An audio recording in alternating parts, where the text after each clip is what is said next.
I gotta say, this past month of September was quite stressful, but thankfully, I finally made it to the other side. Where we last left off in this series, my basement was entirely ripped up, or almost entirely ripped up. Certainly this wall behind me, we had a lot of drywall ripped out because the whole thing flooded. So we had to rip out drywall, redo all the floors. That is finally all done. Had painters come in too and touch up everything, so everything looks correct again. We're back to square one. That's a difficult thing with water damage, or really any damage to your property in general. It's not like you're profiting and it's getting better. You're just kind of going back to make up for the loss that you just had. So it feels like you're just kind of spinning your wheels. And that's how this whole month really felt. Now, all told, I've sunk about 12 grand into fixing not only the basement and getting it back to where it was, all the water remediation, all that great stuff, but also the sewer line behind me. We fixed that up, so this leak issue should not happen again. As again, just to kind of recap, if you happen to miss the last episode, there was a couple holes in the sewer line right behind me, directly outside this window. So when we had a really bad storm, all of the sump pump water went through this drain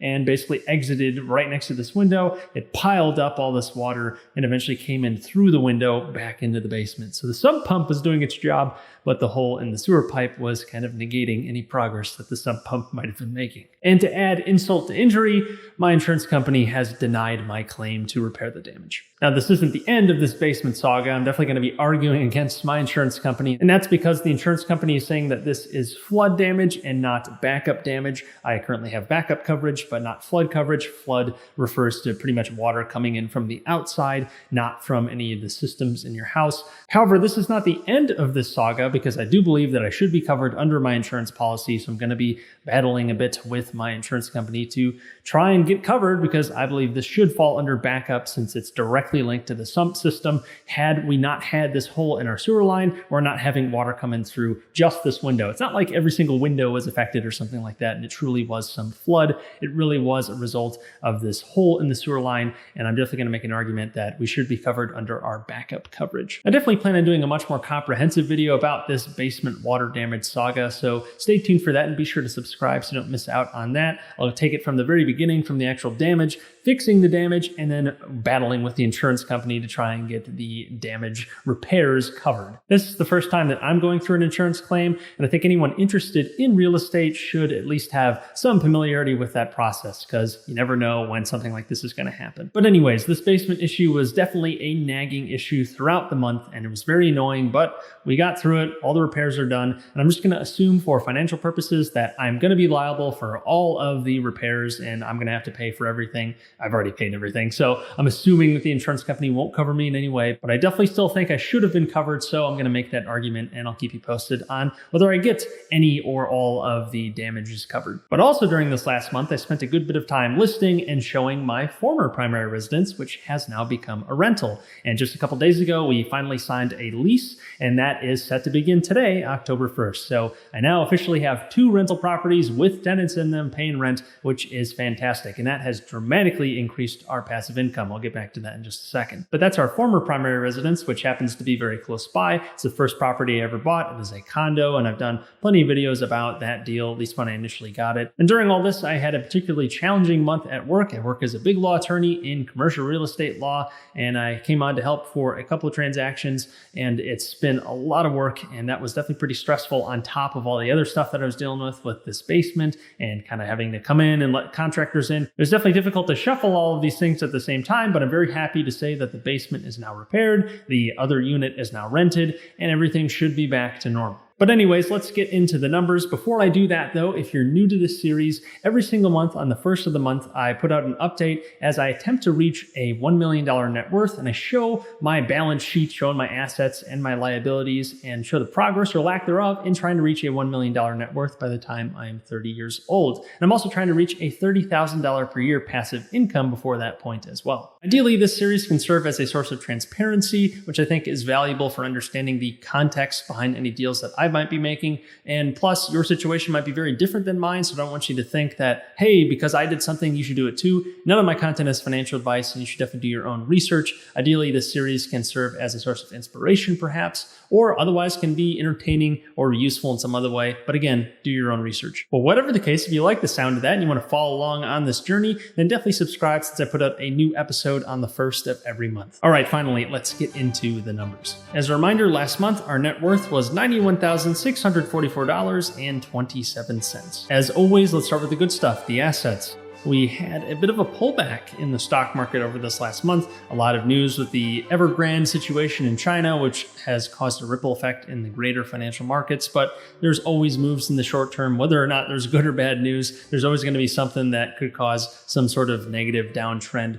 at least in the short term. You never know what's going to happen in the stock market. And for the past few months, I've been cycling money out of Lending Club, which retired as an investing platform. So I'm moving cash out of that as notes are repaid. Lending Club in general allowed you to invest in loans to individuals, and you were able to buy fractions of these notes. So it was an alternative source of income. It was lending income, but that platform is being shut down. So any outstanding loans will be paid back. And then as I get the cash available, I send it back into my cash pile. I've also been dollar cost averaging about $200 per month into cryptocurrencies. This is currently split between Ethereum and Bitcoin. I don't have many concrete plans for this section of my portfolio. It's a much more speculative side, and it is a very limited portion of my net worth. But the next thing to decide is what to do with my existing cash and any incoming cash now that I don't have this money pit in the basement sucking away all of my liquidity. I should be able to actually put it more towards investments and paying down other debts, including some HELOC funds that I actually took out to pay for some of the repairs. But nevertheless, that leaves us with $715,538.12 in assets. But now onto liabilities. You'll notice that I have almost $2,800 on credit cards right now.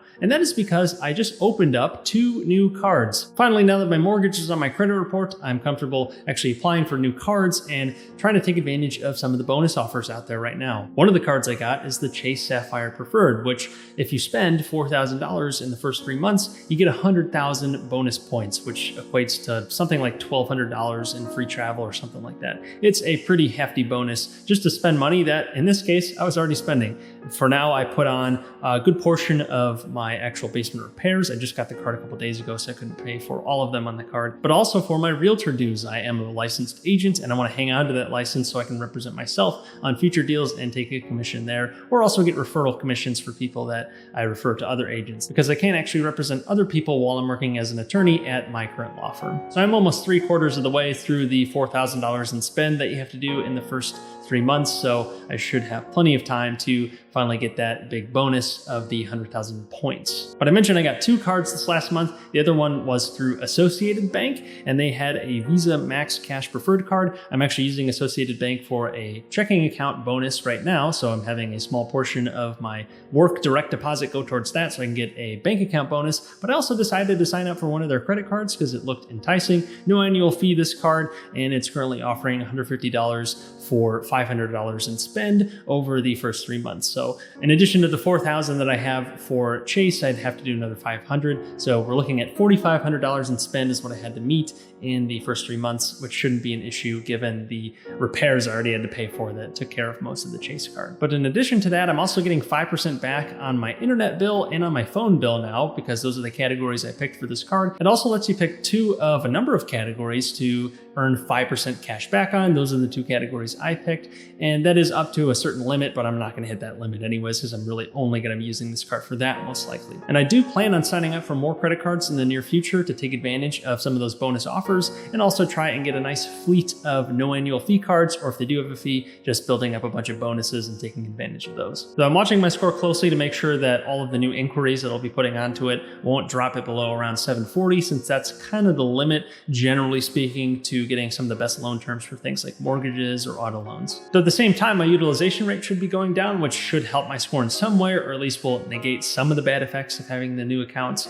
because with the 2 new cards I just opened, that adds up to about $40,000 or more like $35,000 in additional credit. And that's definitely going to help out when it comes to utilization rate. But otherwise, like I mentioned, I did pay for some of the repairs to our basement with our HELOC, so pulled out some money there. It's really nice having that source of liquidity there if we ever need to pull cash at only 2.25% interest right now. now, so it's a really super low rate. It is variable, so we have to be careful. I don't want to get too over-reliant on this HELOC, but it is nice having it as a sort of emergency fund. In this case, the emergency was our basement flooding and having to pay for all these repairs in the event that insurance doesn't cover them, at least for the time being. In any event, we still had to pay for the repairs ourselves, at least to start. We'll see if insurance pays us back later. But in addition to that, our student loan balance also increased since my wife just started another quarter, and she's only got 3 left after this fall, so we're almost done with that, and then we can start really focusing a lot more energy on paying these down. But right now, there's an interest rate freeze, so there's really no point in paying these down when we can pay other debts or invest it productively. Whatever the case, we're definitely going to be pretty careful here. But in total, that leaves us with $627,724.27 in liabilities, which means our net worth has decreased down to $87,813.85, which is a decrease of just over $3,800. Our debt ratio increased ever so slightly to 87.73%, but most importantly, our passive income has nearly tripled to $950 per month. So while our net worth did take a hit last month and we're still not at the elusive $100,000 in net worth, our passive income did increase very substantially, which is fantastic. And the $600 increase or so in passive income is the cash flow that we'll be receiving from our former primary residence, which is now a rental, the property we just rented. The $600 is after expenses, after paying the HELOC, which is the loan that's on that property. So this is pure cash flow, $600 per month, which is great. And the power of that is the financial flexibility that it gives us. We're not financially independent yet, and we're still quite a bit away, but if I were to suddenly lose my job and lose a bunch of our income, we still have this $1,000 to fall back on to cover at least a big chunk of our expenses. And yeah, we'll have to dip into savings to cover some other things in the meantime, but it gives us a significant greater degree of safety and flexibility. The $30,000 per year target is around what our annual expenses would be if we were to have a decent house and then paying for all the other expenses as well. That is the reason we have that target. It's our baseline level of financial independence, ideally with a little bit of room left over to live a decently comfortable life. It definitely wouldn't allow for the lavish lifestyle of super rich people, but it would be a huge step in our financial journey. And that's the reason that is the current goal. Eventually we'll want much more than just the $30,000 per year, but that is the baseline that we're shooting for right now. And we're over a third of the way there now, which is super exciting. And every new property that we buy or every asset pool that we add to, this should continue to throw off more income into our passive income streams, and that will allow us to achieve a greater level of financial independence and financial security. We'll have a lot of debt to clear down as well in the meantime, but building up this passive income stream should actually help in that effort, in that we'll have more income coming in to pay down debt or add to other assets. It's really a feedback loop. This is the compounding part of compound interest and compound returns. The money that your investments throw off or gain through capital appreciation feeds on itself, and that continues to grow it faster and faster and faster. That definitely applies to passive income, and that's why it's so exciting that we've been able to make this big jump towards the almost $1,000 per month mark. Now my goal is to find another real estate deal, whether that be something like a flip or a more traditional buy and hold deal, or ideally something where we could do a cash out refinance after doing some rehab, getting it at a good price. But those deals are not always easy to find, so I need to start making offers more regularly again. I kind of took a break this last month because of all the things I was dealing with. I just didn't feel like I had enough time to put in the due diligence and look for deals. But I think within the next couple of months, I should be able to get another deal under contract, or at least close to it. I'm definitely going to start making offers again very soon. If you guys want to stay tuned for that and make sure you don't miss another update on this series, be sure to subscribe. Like I said, I put out new episodes every single month on the first of the month, but I also do a lot of other content about investing and personal finance. So if you like that sort of content, be sure to have a look around the channel. And if you like what you see, be sure to subscribe. And if you want to check out my net worth tracker, I have that in the description below. It shows all of my holdings in both my taxable and non-taxable accounts, as well as my real estate portfolio. So be sure to take a look at that if you're curious. There's also some nice affiliate links down there if you want to check those out too. That would also help the channel out a lot. But until next time, take care.